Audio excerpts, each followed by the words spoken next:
한 주간도 믿음과 기도로 승리하시기 바랍니다.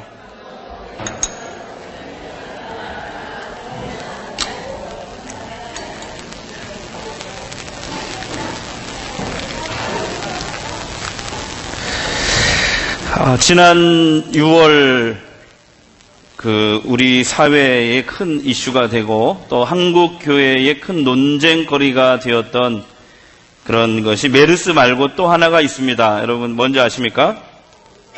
동성애 문제였습니다. 지난 6월 한 달 동안 동성애자들이 축제인 이 큐어 축제가 서울시청 광장을 중심으로 열렸습니다. 그래서 6월 9일 날 이 개막식을 했고 또 지난주 28일 주일날 이제 큐어 퍼레이드를 행진을 했습니다. 제가 사진을 제가 직접 찍어온 건 아니고요. 그래서 이렇게 지난주 이렇게 서울시청에서 서울 시내를 이렇게 동성애자들이 행진하는 그런 모습이 되겠습니다. 이렇게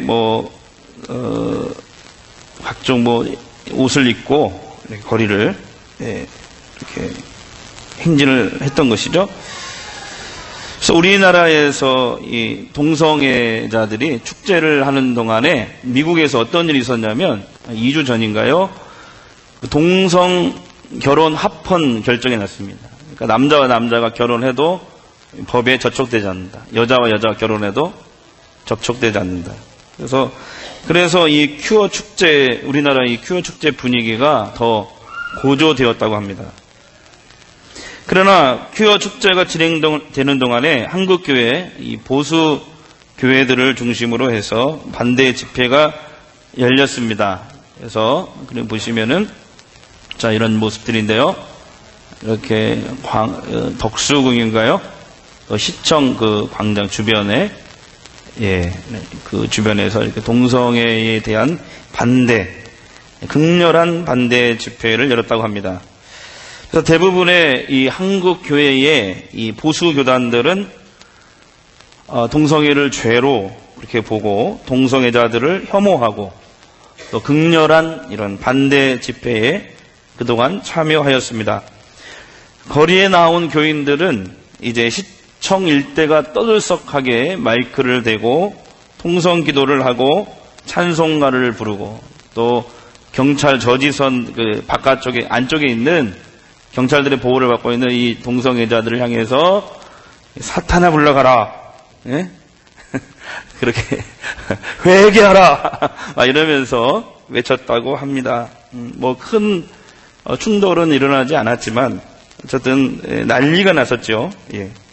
그러나 또한 소수지만 기독교인들 가운데 어떤 교회와 교인들은 이 동성애자들을 이 혐오 세력으로부터 보호한다. 그래서 인간 띠기에 참여한 것이죠. 그러니까 경찰들과 함께 이렇게 동성애자들을 보호하는 그런 인간 띠기에 어느 교회들은 또 참여를 했다라는 것이죠. 또 어떤 목사님은 얘기하기를 동성애자들도 구원받아야 될 대상이므로 이렇게 교회가 시끄럽게 떠들며 반대 집회를 여는 것이 세상 사람들의 기독교 이미지가 좋지 않다. 그래서 기독교인들이 차라리 예수님의 이 사랑을 가지고 다가가서 그들이 다시 돌아올 수 있도록 상담해주고 또 도와주는 일을 해야 된다라고 하면서 6월 동성애자들이 축제하는 동안에 또 홀리 페스티벌 이렇게 해가지고 또 비슷한 장소에서 동성애자들을 이렇게 상담해주고 이렇게 도와주는 그런 교회들도 있었습니다. 어쨌든 이 6월은 기독교인들끼리도 동성애 문제로 서로 논쟁을 벌였습니다. 그래서 많은 신자들이 혼란을 느끼기도 했습니다. 동성애자들이 분명히 음란하고 타락한 이런 축제들을 벌이고 있는데 그걸 그냥 보고만 있을 수도 없는 것입니다. 그렇다고 죄인들을 품으시고 사랑하셨던 그 예수님을 생각하면 그들을 이 마귀 새끼 하면서 적으로만 또 바라볼 수도 없고 이러지도 못하고 저러지도 못하고 여러분 어떻게 생각하십니까? 지금 전 세계적으로 이 동성애 문제에 대한 분위기가 어떤 줄 아십니까? 전 세계적으로는 우리나라도 마찬가지지만 포용적인, 굉장히 포용적인. 네. 심지어 미국에서는 차별금지법이라는 것을 시행하는, 통과시킨 주가 많이 있어요. 이 차별금지법이 뭐냐면, 예를 들어서 동성애자들을 차별해서 어떤 모욕감을 주면 법에 저촉된다는 거예요. 예를 들면 이런 거예요. 이게 실제로 신문에 나왔는데요. 어떤 기독교인 그 아주머니가 꽃가게를 운영하는데, 나는 내 신앙의 양심에 따라서 이 동성애자에게 꽃을 팔 수가 없으니 가시오, 거절했다는 거예요. 그랬더니 차별금지법에 저촉된다 해서 그 예수 믿는 그 미국인 아주머니, 꽃가게 주인에게 얼마의 벌금이 나온 줄 아세요? $1,090. 1,090달러면 얼마 정도 됩니까? 예? 1,200만 원 정도 되죠. 1,200만 원. 놀래. 그 한번 꽃을 안 판다고 했는데 차별금지법에 저촉이 됐다는 것이죠. 지금 우리나라 국회에 이 동성애자들이 차별금지법을 상정하려는 움직임이 있었다고 합니다. 예. 있었는데, 만약에 이런 법이 통과되면은 동성애자에 대한 차별이 법으로 금지됩니다. 만약에 두 남자가 어느 날 저에게 찾아옵니다. 목사님, 결혼 주례 좀 해주세요. 그러면 저는 사탄아 불러가라! 저는 이렇게 할 겁니다. 속으로. 그러면은 어떻게 돼요? 만약에 그랬다면 저는 차별금지법을 어겨서 벌금을 내거나 아니면 감옥에 갈 수도 있다는 것입니다. 그런 시대가 점점 다가오고 있어요. 미국은 이미 그런 법이 시행되는 주가 많이 있고요. 그리고 참 안타까운 것은, 놀라운 것은 미국 교회의 50%가, 절반은 다 넘어간 거예요. 동성애를 찬성하고 있습니다. 미국의 어떤 성공회인가 루터교는 동성애를 하는 그런 사람도 사제로 임명을 하고, 참 지금 그런 시대가 되어버렸습니다. 유엔 사무총장 누구죠? 반기문 씨도 동성애를 인정하고 있고, 모든 나라들이 그들의 인권을 보호하는 정책을 사용해야 된다. 근데 오늘 홍보하고 다녀요. 이번에 논란이 되었던 게 그 대통령 후보 1순위잖아요. 박원순 시장이 이 동성애자들에게 시청 광장을 내줬단 말이에요. 그래서 막 기독교인들이 막 어떻게 그럴 수 있느냐고 막. 지금 우리나라에서도 사회적인 분위기가 동성애자들을 포용하는 분위기로 점점 바뀌고 있습니다. 여러분 이분 아시죠? 홍석천 씨인데 이분도 동성애자예요. 남자를 좋아하는 남자예요. 어우. 근데 이분이 TV에 나와서 얼마나 많은 프로들을 활동하고 많은 연예인 활동을 한 여러분 아십니까? 여러분? 얼마 전에는 여러분 아마 반만 떨어질 것입니다. 유명한 영화 감독이 동성 결혼식을 해서 그 장면이 나왔어요. 이거 보셨어요? 여러분? 아유, 반만 떨어지죠. 이 동성 결혼식. 그래서 이분들이 그 부부로 인정해 달라고 구청에 냈지만 거절당했죠. 미국 같으면 아마 부부예요, 부부. 그냥. 유명한 영화 감독입니다. 영화 감독. 그래서 성소수자에 대한 인권을 보호해야 된다라는 요구가 우리나라도 점점 거세지고 있는 것입니다. 그래서 저는 오늘 이 짧은 시간에 그리스도인들은 이 동성애에 대해서 어떤 태도와 입장에 서야 하는가 오늘 분명히 말씀드리려고 합니다. 그래서 여러분 우리는 그리스도인입니다. 하나님의 자녀들입니다. 그래서 우리는 세상의 방식, 유행을 따라 사는 사람들이 아닙니다. 우리는 하나님의 말씀을 듣고 그 말씀을 삶의 규범, 신앙의 규범으로 지키고 사는 사람인 줄 믿습니다. 그래서 하나님이 옳다고 하는 그 길을 가야 됩니다. 네? 그래서 성경은 이 동성애 문제에 대해서 뭐라고 말씀하시는가를 오늘 살펴보도록 보도록 하겠습니다. 첫 번째는 시작. 동성애는 하나님이 세우신 창조 질서에 어긋나는 죄이다. 예. 오늘 본문 말씀 보자면 하나님이 세우신 창조 질서를 잘 보여주고 있습니다. 특별히 가정과 결혼에 대한 창조 질서죠. 하나님이 세우신 두 기관이 있는데 교회보다 먼저 세운 게 뭐예요? 가정입니다. 가정. 그만큼 가정이 더 중요하고 소중하다는 것이죠. 하나님은 우주 만물을 창조하시고 맨 마지막에 사람을 창조하셨습니다. 흙으로 빚으시고 그 코에 르하우, 영을 불어넣으셨습니다. 그랬더니 살아있는 생명이 되었더라. 그런데 최초의 인간 아담을 하나님이 이렇게 보실 때 혼자 이렇게 쓸쓸히 다니는 것이 보기에 안 좋았더라 해라. 보기에 좋지 않았더라. 그게 그 말인가요? 네. 네. 그래서 하나님은 아담을 깊이 잠들게 하고 아담의 갈비뼈를 취해서 누굴 만들었어요? 하와를 만들었어요. 하와가 남자예요, 여자예요? 여자를 만들었어요. 그래서 돕는 배필로 주셨다. 돕는 배필이라는 것은 남자와 동등한 위치와 자격과 인격을 갖는다. 그런 뜻입니다. 그러니까 역할만 다를 뿐이지 여자라고 해서 차별받으면 된다, 안 된다? 안 된다는 것이죠. 그래서 돕는 배필로 남자에게 여자를 만들어 주셨습니다. 그래서 가정을 이루어 주셨습니다. 그리고 아담에게 이렇게 말씀하셨습니다. 창세기 2장 24절 오늘 본문 말씀 시작. 이러므로 남자가 부모를 떠나가 되면 그의 아내와 합하여 둘이 한 몸을 이룰지니라. 여기서 남녀가 결혼을 통해서 한 몸이라는 것은 성적인 결합을 말하는 것입니다. 한 몸을.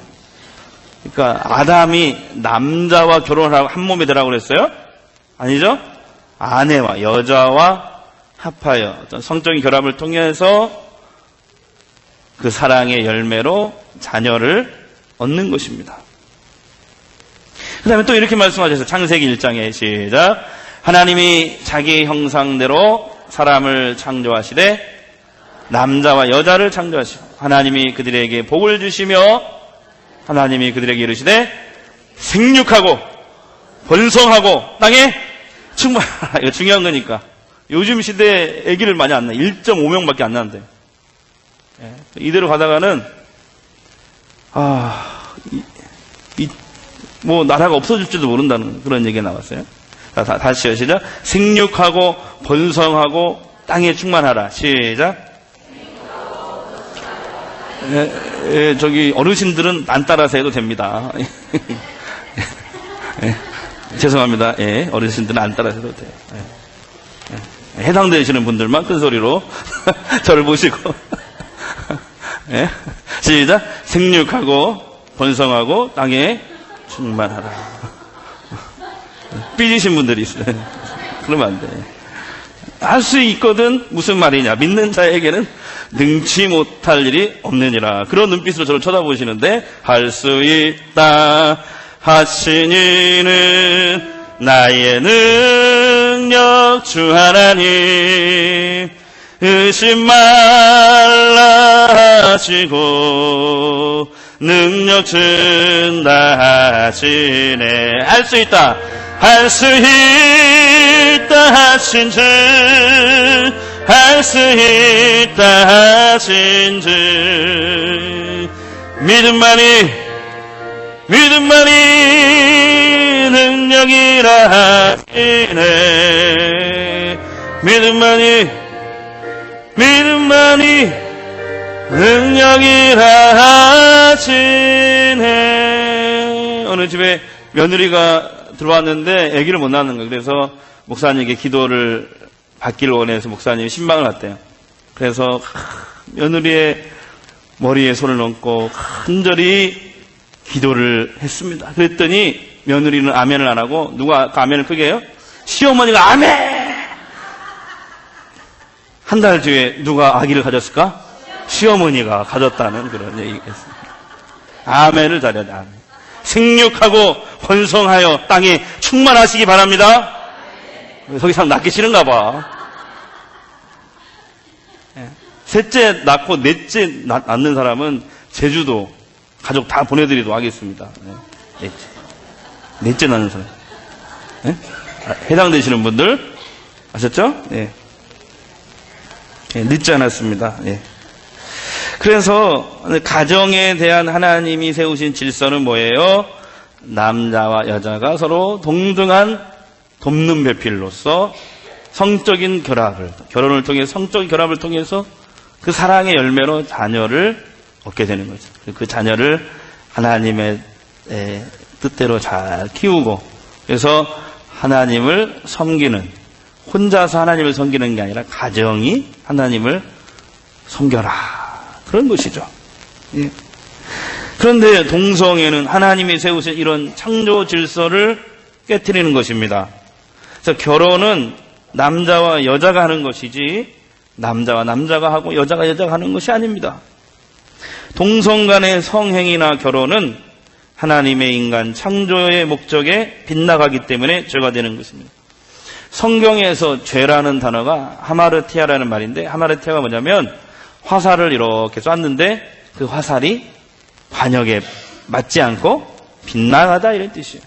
이게 죄라는 단어거든요. 그러니까 무슨 말이냐면, 죄라는 것은 우리 사람들이 생각할 때 도덕과 윤리를 어기는 것만 죄라고 생각하는데 그게 아니고, 원래 죄는 뭐예요? 하나님이 창조하신 목적과 질서에 맞지 않는 것. 이것이 다 뭐예요? 전부 다 죄입니다. 다 죄예요. 하마르티아. 다 같이 하마르티아. 결혼은 남자와 여자가 해야 돼요. 저한테 주례해달라고 오면 안 돼요. 그래서 우리가 불륜을 사랑이라고 말하지 않습니다. 아무리 예쁘게 포장을 해도 옛날에 애인 같은 그런 드라마가, 막 그런 못된 드라마가 우리나라를 막 시험 들게 만들었잖아요. 보면은 막 불륜이 이렇게 미화가 되잖아요. 너무 드라마 많이 보지 않길 바랍니다. 그래서 그걸 보고 막 많은 사람들이 외도하고 막 그런 일이 있었잖아요. 불륜을 아무리 포장해도 사랑이 아닙니다. 불륜은 사랑이 아닙니다. 불륜은 죄예요, 죄. 그죠? 마찬가지로 동성애를 아무리 점수를 주고 그것을 포장하더라도 그 사랑이 아니에요. 동성애는 사랑이 아니에요. 동성애는 성경 여러 곳곳에 죄라고 분명하게 하나님이 말씀하셨어요. 한번 따라합시다. 하나님이 그렇다면 그런 것이다. 시작. 하나님이 죄라고 말씀하시면 죄로 알고 그것을 가까이 하지 않는 것. 이것이 바로 우리들의 모습입니다. 레위기 18장 22절 보겠습니다. 시작. 너는 여자와 동침한 같이 남자와 동치 말라, 하지 말라. 이는 가정. 이 누구의 말씀이에요? 하나님의 말씀입니다. 또 있어요. 시작. 누구든지 여인과 동침하듯 남자와 동침하면 둘 다 가증한 일을 행함인즉 반드시 죽일지니 자기의 피가 자기에게로 돌아갈 것이라. 하나님이 죄라면 죄다. 시작. 휩쓸리지 마세요. 유행에, 세상 풍조에 휩쓸리지 마세요. 성경을 봐야 돼. 성경. 우리 인생의 나침반인 성경을 보고 가야 돼. 안개 속 오리무중일 때 그냥 막 되는 대로 가지 말고 사람들의 말을 듣기보다 하나님의 말씀을 듣고 그 길로 가야 됩니다. 소돔과 고모라가 뭘로 망했어요? 이 동성애 때문에 망한 거야. 하나님의 심판을 받고 멸망돼 불이 떨어졌어요. 바울도 동성애는 절대로 천국에 들어갈 수 없다라고 말하고 있습니다. 시작. 불의한 자가 하나님의 나라를 위협으로 받지 못할 줄을 알지 못하느냐. 미혹을 받지 말라. 음행하는 자나 우상 숭배하는 자나 간음하는 자나 탐색하는 자나, 그 다음에 남색하는 자가 뭐예요? 이게 동성연애예요. 하나님 나라를 간다 못 간다? 여기 분명히 못 간다 그랬어요. 동성애는 우리가 이런 신앙을 떠나서도 이 사회를 위협하는 아주 심각한 그런 요소입니다. 사회를 음란하게 만들고 많은 질병을 가져옵니다. 미국과 한국의 에이즈 환자의 이 92%가 그 원인을 조사했더니 남자끼리 학문으로 그런 짓을 하는 것이죠. 그래서 전염된 것이죠. 남자끼리의 그런 성접촉 때문에 이렇다는 것이죠.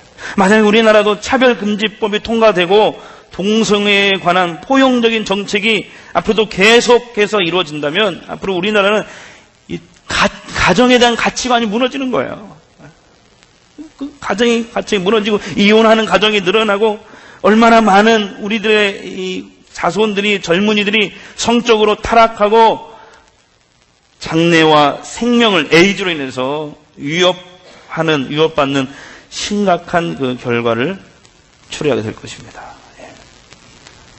두 번째, 시작. 죄와 타협하지 않지만 죄인의 긍휼의 마음으로 대해야 된다.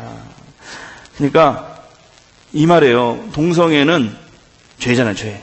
그러나 죄인은 미워하지 말라는 거죠. 죄는 미워하지 마. 죄인은 품어야 된다. 이게 예수님의 모습이죠. 예.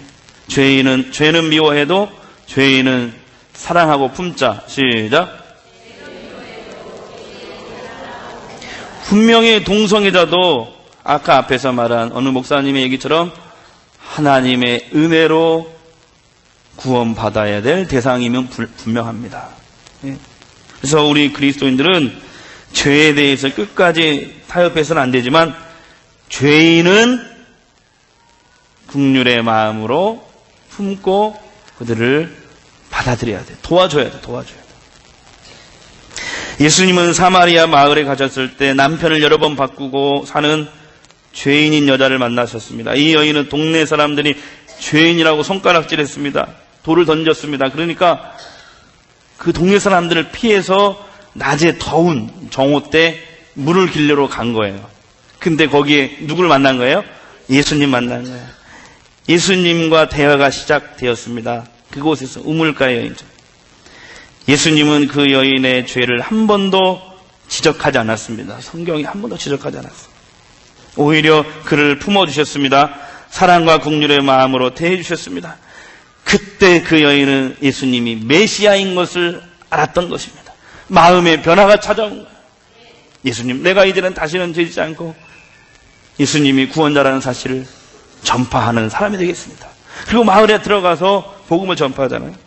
또 한 번은 바리새인들이 예수님을 시험하고자 현장에서 간통질하다가 잡힌 한 여자를 끌고 옵니다. 그리고 예수님한테 얘기하는 거예요. 모세 율법에 하면 이런 여자는 돌로 쳐서 죽이라고 했는데 예수님이 어떻게 할까요? 죽일까요? 그랬더니 예수님이 뭐라고 해요? 누구든지 죄 있는 자가 돌로 쳐라! 그랬더니 예수님을 함정에 빠뜨리려고 했던 사람들이 돌을 다 버리고 돌아갔습니다. 이제 예수님과 가늠한 여인만 남았습니다. 예수님이 그 여인을 일으키면서 말씀하셨습니다. 나는 너를 정죄하지 않는다. 그러나 다시는 죄를 짓지 말라. 이렇게 얘기했잖아요. 그러니까 예수님의 모습은 뭐예요? 죄는 절대 타협하지 않는 거예요. 그러나 죄인은 도와주고 품어주고, 그 죄는 인정할 수 없지만 그 죄인은 품어주는 그 넉넉한 마음, 이것이 바로 예수님의 마음이고 우리 그리스도인들이 가져야 될 그런 마음인 줄 믿습니다. 마지막 세 번째, 시작. 한국 교회의 진정성 회복이 시급하다. 이런 그 동성애 문제로 인해서 한국 교회가 막 여러 패로 나눠져서 6월 한 달 동안 막 싸웠거든요, 서로. 나눠져서. 근데 어느, 그, 신학교 교수들이라든지 이런 저명한 목사님들이 내린 결론이 뭐냐면 이거예요. 한국교회가, 예? 이게 좀 죄송합니다. 쉽게 얘기해서, 말빨이 먹히려면은 우리가 삶을 바르게 고쳐야 된다. 동성애 반대하는 거 얼마나, 이거 우리 사회에 꼭 필요한 거 아니에요? 그죠? 에이즈 확산도 많고 그러잖아요. 가정의 전통적인 이런 가정의 가치관도 파괴시키는 거잖아요, 그게. 그걸 우리가 앞장서서, 불교도 다 찬성하고, 천주교도 찬성하는데 우리는 욕을 먹더라도 그거 안 된다. 이 나라 민족을 위해서라도 이거 안 된다. 외치는 거냐. 근데 아무리 외쳐도, 좋은 것을 외쳐도 듣질 않는 거예요. 왜 안 들어요? 평소에 우리의 삶이 사람들이 공감할 만한, 귀담아 들을 만한 그런 삶이 아니었다는 거예요.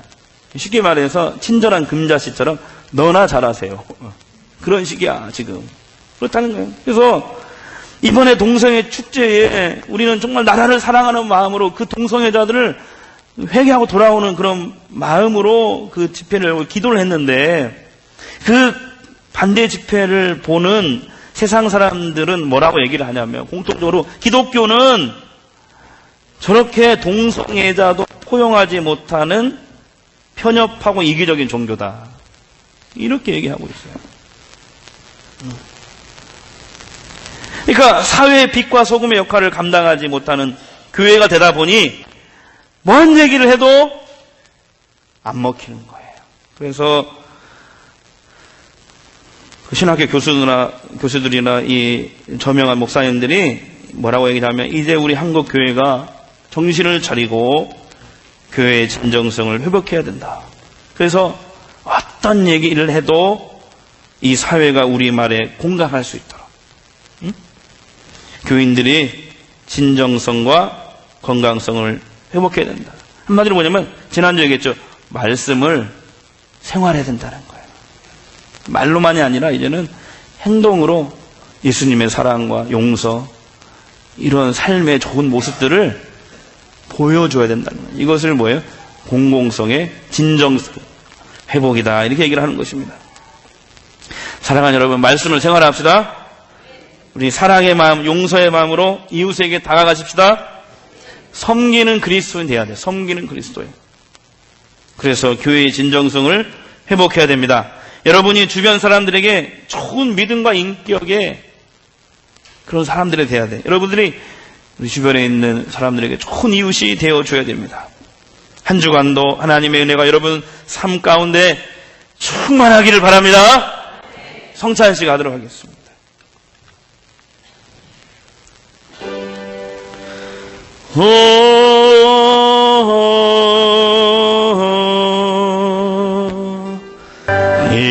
여기에 모이느니 주의 은총 받은 자여라. 주께서 이 자리에 함께 계심을 아노라.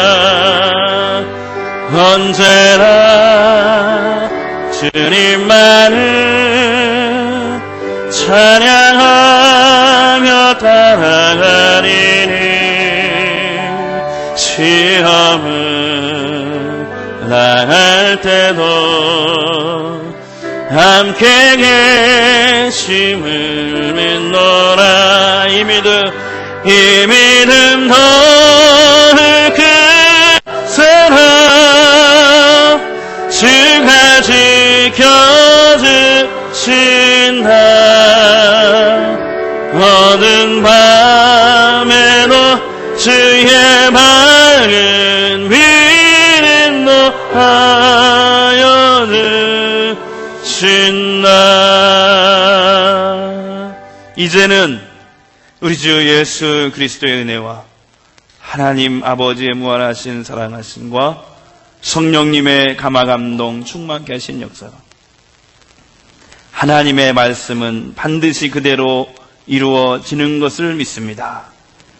하나님이 그렇다면 그렇습니다 라고 하나님만 바라보고 하나님만 의지하고, 우리는 세상의 유행이나 세상 사람들의 이야기를 듣고 사는 사람들이 아니고 하나님의 말씀을 듣고 그 말씀대로 순종하며 살기를 원합니다 라고 다짐하는 사랑하는 모든 성도들 머리 위에, 그 가정의 직장 위에, 사업 위에, 자녀들 위에 지금부터 영원토록 함께 하시기를 간절히 축원하옵나이다. 아멘.